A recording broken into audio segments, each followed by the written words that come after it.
सम people जो आज बहुत कामयाब दिखते हैं, आज बहुत कमाल की पोजीशन में दिखते हैं, but they have gone through really big failures. तो इस वीडियो में मैं आपके साथ में 7 रियल लाइफ स्टोरी शेयर करना चाहता हूँ। आज वो दिखती हैं दुनिया की सबसे बड़ी सक्सेस स्टोरीज, बट एक समय पे वो थी शायद सबसे बड़ी फेलियर स्टोरीज।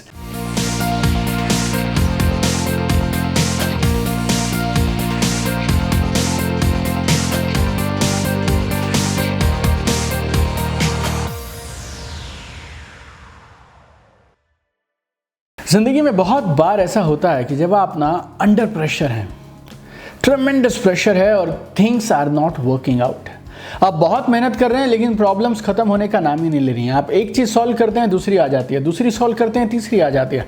और बहुत बार आपको ऐसा लगता है यार अब मैं रिलैक्स कर सकता हूँ, अब चीज़ें थोड़ी सॉर्टेड लग रही हैं, चीज़ें अब ऐसे लग रहा है सेटल हो रही हैं। And then again one more issue will suddenly prop up and then you will ask why me, यार मेरे साथ ही ऐसा क्यों होता है, कब ये सब बंद होगा, will it ever end no.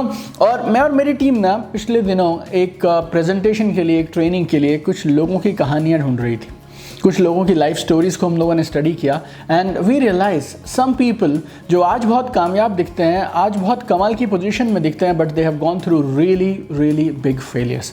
और इनमें से कुछ फेलियर्स तो ऐसे थे जिन्हें सुनकर ऐसा लगा यार कि जिस बात पे मैं सुबह से शाम तक परेशान होता हूँ वो तो एक्चुअली परेशानी है ही नहीं, कोई और मुझसे भी कहीं ज़्यादा परेशान था। So I thought why not share दो स्टोरीज विद यू। तो इस वीडियो में मैं आपके साथ में 7 रियल लाइफ स्टोरी शेयर करना चाहता हूँ।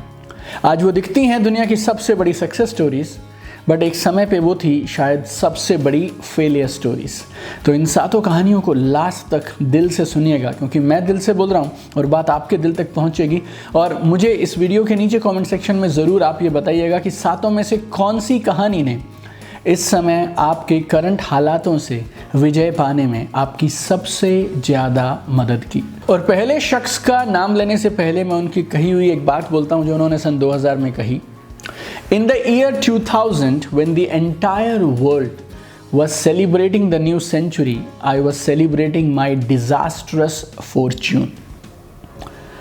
जब सन 2000 में पूरी दुनिया नई सदी के आगमन का उत्सव मना रही थी, तो मैं मेरी बदनसीबी को सेलिब्रेट कर रहा था और मेरी बदनसीबी से लड़ रहा था। ना मेरे पास फिल्में थी, ना मेरे पास पैसा था, ना मेरे पास कंपनी थी, और मेरे पे लाखों केसेस थे और टैक्स अथॉरिटीज़ ने मेरे घर को नीलाम करने की बातचीत शुरू कर दी थी। ये पता किसने कहा? जिन्हें हम बोलते हैं इस सदी का महानायक, actor of the millennium, superstar of the millennium, mister Amitabh Bachchan, around year 2000। और आज अमिताभ बच्चन जी का नाम अगर लिया जाता है तो हम सिर्फ एक चीज़ देखते हैं, एक बहुत बड़ी कामयाब शख्सियत जो जिस चीज़ को छूती है उसमें कामयाबी हासिल कर लेती है। लेकिन सन 2000 में जब वो अपने लेट 50s में थे, उनकी company ABCL was declared A sick company. और वो बोलते हैं मुझे कई रातों तक नींद नहीं आई और मुझे ऐसे लगता था मेरे सिर पे एक तलवार जैसी लटक रही है। और उस समय फिर उन्होंने यश चोपड़ा से बात किया, he told him his entire position. और यश चोपड़ा ने उन्हें उस समय मोहब्बतें फिल्म में काम दिया। अमिताभ ने उस समय टीवी कमर्शियल्स करने शुरू किए, टेलीविज़न प्रोग्राम्स, एडवर्टीजमेंट, वो सब करने शुरू किए। और अगले कुछ महीनों में उनको एक और कमाल का ब्रेक मिल गया, कौन बनेगा करोड़पति। और वो कौन बनेगा करोड़पति से ऐसी ज़िंदगी ने उनकी यू टर्न लिया कि उसके बाद से he is now unstoppable. Wherever he has reached today, he has got talent, he has got persistence, he has got everything. But one more thing, he overcame his struggles. Struggles सबको आती हैं यार, लेकिन उन struggles से लड़ना है और उन struggles से बढ़ते चले जाना है। एक और शख्स हैं, बहुत जाने माने प्रसिद्ध वैज्ञानिक, स्कॉलर, और फिजिक्स के क्षेत्र में उन्होंने बहुत कमाल का कंट्रीब्यूशन किया। उनके बहुत सारे कोट्स हैं जो आज भी मैं ट्रेनिंग्स में यूज़ करता हूं और आप और मैं, हम लोग अक्सर उनके बारे में बातचीत करते हैं। लेकिन उनकी चाइल्डहुड बहुत टफ निकली। बहुत लोगों ने बोलते थे ये बच्चा मेंटली चैलेंज्ड है, 4 की उम्र तक बोल नहीं पाए, 7 की उम्र तक लिख नहीं पाए।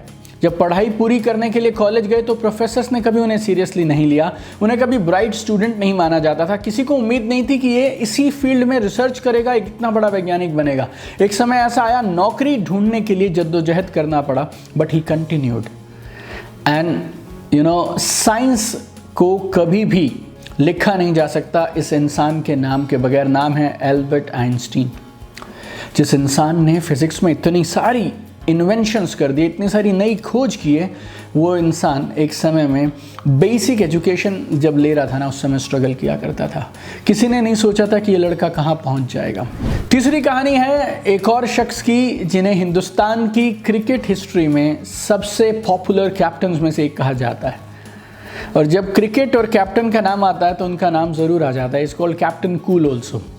और वो एक ऐसे कैप्टन हैं जिन्होंने हिंदुस्तान टीम को, इंडिया को क्रिकेट के तीनों मेजर फॉर्मेट्स में इंटरनेशनल ट्रॉफीज दिलाई हैं। लेकिन उनका भी चाइल्डहुड, उनकी भी स्कूलिंग बहुत आसान नहीं रही थी। पिताजी रांची में मेकॉन लिमिटेड कंपनी में पंप ऑपरेटर थे। प्रेशर बहुत था और घर वाले चाहते थे वो एक गवर्नमेंट जॉब कर लें। और एक कुछ समय उन्होंने खड़गपुर रेलवे स्टेशन पे TTE ट्रैवल टिकट एग्जामिनर का जॉब भी किया 2001-2003 के आसपास। और वहाँ इंडियन रेलवेज की तरफ से भी बीच बीच में क्रिकेट खेल लिया करते थे। जब कैप्टन बने तो इनिशियली सीनियर प्लेयर्स थे बहुत सारे, उन्होंने उनकी कैप्टनसी को स्वीकार नहीं किया। जब उन्होंने कैप्टनसी ज्वाइन की, जब वो कैप्टन बने, उस समय टीम ने अगले कुछ महीनों तक, अगले कुछ सीजन्स तक बहुत ज़बरदस्त परफॉर्म नहीं किया।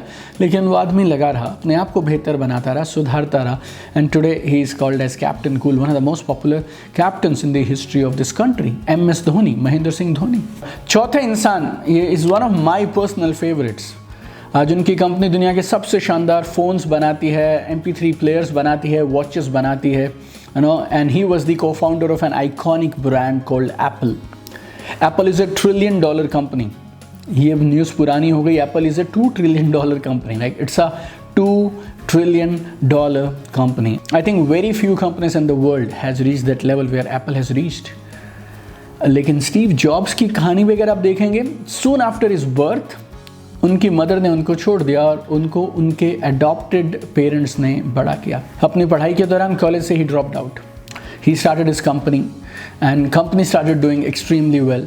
लेकिन उनका एक काम करने का तरीका था, उनका एक काम करने का ढंग था। और जब वो करीब 30 साल की उम्र के थे तो एक सिचुएशन ऐसी आई, उन्हें अपनी ही कंपनी में उन्हीं के कुलीग्स के द्वारा, बाकी मैनेजमेंट की टीम के द्वारा कंपनी को छोड़ने पे मजबूर होना पड़ा। जस्ट इमेजिन, अपने हाथ से जो कंपनी बनाई, एक दिन उसी कंपनी से उनको निकाल दिया गया। इतना प्रेशर था। लेकिन स्टीव जॉब्स थे, वो अपना काम लगातार करते रहे। इस दौरान उन्होंने एक और कंपनी बना दी, पिक्सल एनिमेशन स्टूडियोज। और फिर एप्पल को उनकी ज़रूरत पड़ी और एक सिचुएशन ऐसी आई कि एप्पल ने दोबारा से डिमांड किया, आप ऐसा बोल सकते हैं, स्टीव जॉब्स की। And then he went back to his own organisation, got his position back in the company and then again started rebuilding Apple corporation as you see it today. So Steve Jobs also had his own shares of problem. एक और Indian business owner हैं और Adani group के founder हैं, chairman हैं, नाम है गौतम अदानी। आप कोल ट्रेडिंग ले लें, कोल माइनिंग ले लें, ऑयल एंड गैस एक्सप्लोरेशन ले लें, पोर्ट ले लें, मल्टी मॉडल लॉजिस्टिक्स ले लें, power generation, transmission, gas distribution, even Mumbai airport also, the Adani group owns more than 70% share in Mumbai airport also, right? Today you see Gautam Adani where Gautam Adani is today. But ये जो empire बनाया उन्होंने, ये जो Adani group का empire बनाना है, that was also not very easy. I was reading in a magazine recently that his family's personal net worth is around $75 billion. लेकिन जब वो 18 के थे, he had to drop out of Gujarat University. BCom के second year में थे, वहाँ से ड्रॉप आउट करना पड़ा, फिर बॉम्बे आना पड़ा। बॉम्बे में डायमंड सॉर्टिंग का काम शुरू कर दिया, फिर एक बिजनेस से दूसरा, दूसरे से तीसरा, तीसरे से चौथा, लगे रहे, प्रयास करते रहे।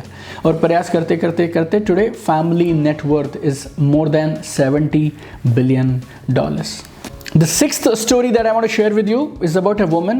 She's an author, लेखक हैं वो, और she is not the author of a best-selling book. She is the author of a best-selling series in the history of this world, और जिस सीरीज की 500 million plus copies sold हुई हैं, 500 million से ज़्यादा कॉपीज़ बिकी हैं।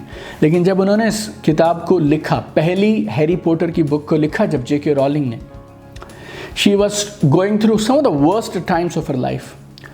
She had suicidal thoughts. Survive करने के लिए बहुत पैसे नहीं थे. She was a single mother. और अपनी एक बेटी के साथ में कैफ़ेज़ में लिखा करती थी. सोशल सिक्योरिटी से पैसे मिला करते थे, उससे गुजारा चलाया करती थी. टाइपराइटर पे टाइप करती रहती थी. 5 साल लगे थे पहली किताब लिखने में, और 5 साल के प्रयास के बाद जब उन्होंने वो मैन्युस्क्रिप्ट पब्लिशर्स को दिखाया, 12 पब्लिशर्स ने स्ट्रेट अवे उसको रिजेक्ट कर दिया. But she continued, and 13th publisher, they published Harry Potter series. And after that, one thing after the other, one thing after the other continued, and J.K. Rowling has reached this prestigious position today. She was also on the verge of quitting. आप समझिए 5 साल लगातार काम करती चली गई उस किताब के लिए, उस ड्रीम के लिए, स्ट्रगल करती रही. Financially she was at her lowest condition, and she used to had suicidal thoughts, and from there she pulled it up, and right time the book went to the market and became a sensation. And seventh and last one more Indian business owner, नाम है नारायण मूर्ति. नारायण मूर्ति जी को बोला जाता है father of IT sector. Fortune magazine ने उनको रखा 12 greatest entrepreneurs of our times. लेकिन ऐसा नहीं कि इन्फोसिस उनकी ज़िंदगी का पहला वेंचर था और यूं ही कामयाब हो गया. मूर्ति का जो पहला वेंचर था, एक कंपनी थी जिसका नाम था सॉफ्ट्रॉनिक्स, और वो करीब 1-1.5 साल में फेल हो गई और बंद हो गई. और उसके बाद मूर्ति ने अब जो पाटनी कंप्यूटर सिस्टम ज्वाइन कर लिया और वहाँ पे करीब 5 साल काम किया. फिर 1981 में इन्फोसिस बनाया, और वो भी अपने 6 दोस्तों के साथ. और पैसे नहीं थे, अपनी वाइफ सुधा मूर्ति से उन्होंने कैपिटल के लिए पैसे उधार लिए, और उस पैसे से जो अपनी वाइफ से उन्होंने लिए थे उससे उन्होंने इन्फोसिस शुरू की. पहले कई साल तक इन्फोसिस में प्रॉफिट्स नहीं आए, और एक समय ऐसा आया जब उन्हें अपने बाकी को फाउंडर्स के सामने ये प्रस्ताव रखना पड़ा कि अब क्या किया जाए. 2 को फाउंडर्स क्विट कर गए, 5 बच गए. Murthy continued, and Murthy was among those 5, and then Infosys is one of the most respected IT companies not only in India but across the globe today. You know, sometimes we feel हमारी problem सबसे बड़ी है, हमारे दुख सबसे बड़े हैं, हमारे चैलेंजेस सबसे बड़े हैं. But you know, everybody who has risen to the top, they have gone through some challenges, some problems. Problem नहीं चाहिए तुम्हें, चैलेंज नहीं चाहिए तुम्हें, कुछ भी नया मत करो, जहाँ हो वहीं रह जाओ. Don't try anything else. Nobody will criticize you. You will not face any problems. You know, one of my training programs, somebody asked me, sir हमारे बिजनेस में प्रॉब्लम्स बहुत हैं. मैं बोला आपको एक जगह बता सकता हूँ जहाँ प्रॉब्लम नहीं है. अगर प्रॉब्लम नहीं चाहिए तो आप भी उधर जाके सेटल हो सकते हैं. बोले कहाँ जाना होगा सर? मैं बोला शमशान घाट. There's only one place on this earth where there are no problems, and that is शमशान घाट, right? I mean, if you are alive, there will be problems. आप उन्हें प्रॉब्लम बोलो या फिर आप उन्हें अपॉर्चुनिटीज़ और चैलेंजेस बोलो, up to you, my dear friends, right? तो ज़िंदगी में जहाँ हो, जिस भी चीज़ को आप फेस कर रहे हो, जिन भी हालातों से गुजर रहे हो, just continue going, and I can assure you, you will also have a beautiful success story, and one day you will be proud of yourself, I will be proud of you, and this entire world will be proud of you. So keep going.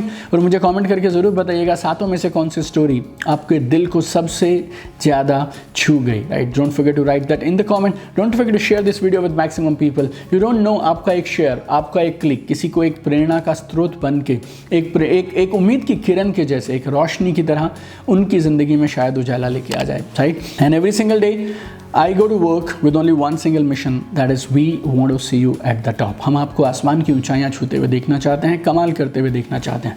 So God bless you, keep shining. आइए मिलकर इस दुनिया को और खूबसूरत बनाते हैं और अपनी खुद की सक्सेस स्टोरी लिखते हैं. Love you guys.